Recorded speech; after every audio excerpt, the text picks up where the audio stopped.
was his third shooting. The jury didn't get to know that, but I'm going to make sure that you know about the 2 previous shootings before Rick Chow was found not guilty for taking the life of 14-year-old Cyrus Carmack-Belton. 2015, a woman stole beer and peanuts. Chow says that she then threatened his life and then she got in a vehicle, so he shot at that vehicle 6 times. Now, thank goodness no one was hurt, but Chow was not charged. Investigators called it self-defense. The second time was in 2018. A man stole oven cleaner. Chow says that that man then assaulted him, so he shot him twice. No charges. Self-defense. The man who stole the oven cleaner, though, he was charged in connection with that case. And then we get to 2023. That's when 14-year-old Cyrus went into a convenience store owned by Rick Chow. Chow said that he stole water. Surveillance video showed that he did not. Cyrus ran from that store, and he ran so hard during the 130-yard chase where Rick Chow was chasing him with a weapon and with his son. Cyrus, this child, ran so fast that he ran out of one of his shoes and his belongings fell out of his pocket, including a weapon, and then he was shot in the back as he was running away.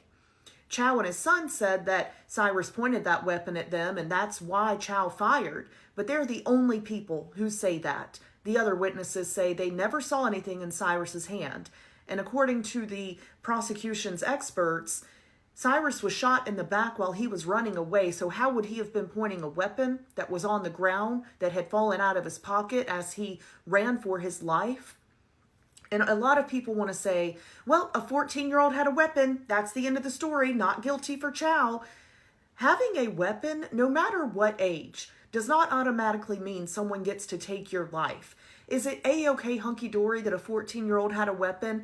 No, but that is not the end of this case. I personally do not believe that he was pointing it at Chow or his son. I believe the witnesses that were there that didn't have a relative on the line for going to prison for this. Other people want to say, well, he may have put the water down, but he planned to steal. Planning to steal or even stealing should not be a death sentence. If he stole a bottle of water, which he did not, but even if he did, call the police. Put up a sign that says this kid stole a bottle of water, a basic necessity of life, and he's no longer allowed in this store. If a woman steals beer and peanuts, call the police. Put up a sign that says this woman stole beer and peanuts, she's not allowed in this store. If a man steals oven cleaner, put up a sign, call the police. None of those things should be death sentences. And the fact that people are online saying, well, he intended to steal, well, he had a weapon. You think that means a 14-year-old child should have died? I hope you'll really think about that. I just wanted to make sure everyone knows about the 2 previous shootings.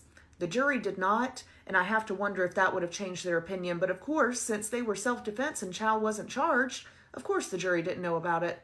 I wonder what they'll think about it when they find out.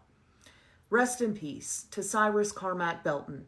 Let me know if anything in this video changed your perspective at all.